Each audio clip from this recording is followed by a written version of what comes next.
Hi, it's Frédéric again, here for another episode of What's What. Today we are going to discuss the electric journey from generation to consumer use. Oh yeah, that's nice. Seems simple, doesn't it? Maybe not. Electricity is provided via a complex network which transmits and distributes electricity from the source to the user. This network is called power grid. And let me tell you, the grid is huge! The power grid is a huge infrastructure made up of lines, cables and stations. It's pretty much all around us. Depending on where you live, you might see power lines above every street. But if you don't, that's because they are buried here.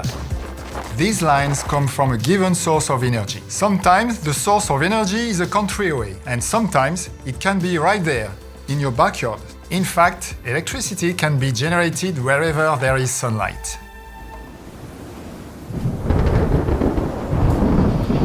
Too bad.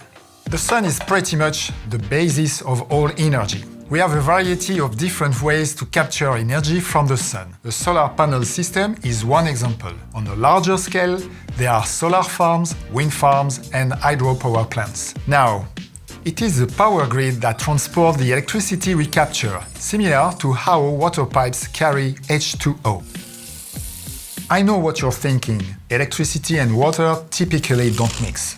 But believe it or not, the electric journey mirrors basic plumbing. You turn the water on, and voila! Turn the knob again, and the water flow is cut off. The power grid pumps electricity the same way, carrying energy to this tiny little light switch. This is technically a circuit. When a given business or home produces their own electricity, it is called self-consumption. But this process usually doesn't produce enough energy to go around, especially during the night, when there is no sunlight. Frédéric, it's me, Vanessa. Vanessa, from Braincraft? You are in my head? Dude, I'm behind you.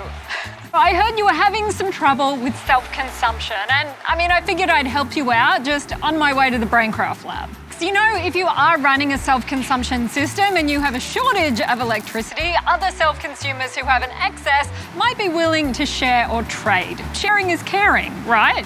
Yeah, but what if sharing is not enough? That's what the power grid is for. Come and I'll show you. Now, since self-consumption normally doesn't provide all of us with the energy that we need, we also have to rely on the power grid, especially in big cities like New York. There it is, electricity in action. Not only do these trains use the grid system to operate, but the grid layout is a lot like a metro map. And it's also comparable to a road map. You're saying the grid directs electricity the way your subway directs traffic? Basically. So throughout these grids, electricity gets on, travels for a bit, and then it gets off and it transfers to all these different places. Kind of like people using a train network in a big city like New York. As you said, Frédéric, electricity always has a starting point and then a destination. As for me, gosh, I've got to get to the Braincraft labs. I've got to go, but I hope this was helpful. Oh, and Frédéric, remember to tell people about how generation plants power big cities, all right? Got it.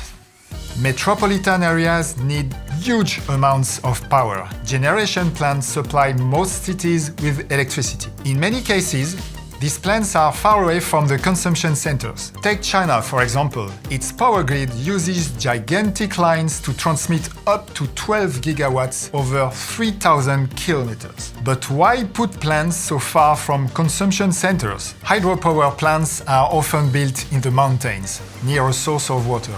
In parallel, the potential of wind or solar energy varies depending on the geography. But the distance between the plant and consumption center creates another issue: electric loss. The further electricity travels, the more it falls off. Sometimes losses can be significant. We'll get to that in a later episode. For now, let's focus on some more positive aspects of the grid. A power grid is not just a mesh of conductive metal, it's a system of evolving technology. With real-time devices and tools, teams of operators oversee the power grid from dispatching centers. They monitor electrical lines and control the general behavior of the system. Operators can optimize the configuration for better efficiency, minimize losses, and isolate sections where a breakdown occurs. The power is cut off and distributed at substations, which allow the dispatchers to connect and track the grids. These are kind of the subway station of electricity, like where we saw Vanessa before. And I wasn't lying when I said these grids are vast and complex. Some transmission systems spread over multiple countries. For example, Lisbon, Paris, Copenhagen, Prague, and Athens are connected within the same transmission grid. This metallization has some awesome benefits. When a student in Warsaw switches his light off to go to bed, Madrid will be allowed for more power during its peak hours. This power exchange between countries allows for consumers to get fair prices in various territories. Like Vanessa said, sharing is caring. So, what's next? Can we find the perfect balance between generation and consumption? Maybe someday we'll interconnect a single grid between all the continents. Who knows? Thanks for watching What's What. Subscribe, activate the bell, leave a comment, give us a like if you wish. And stay tuned for our next episode. I promise, you will be shocked at what you learn.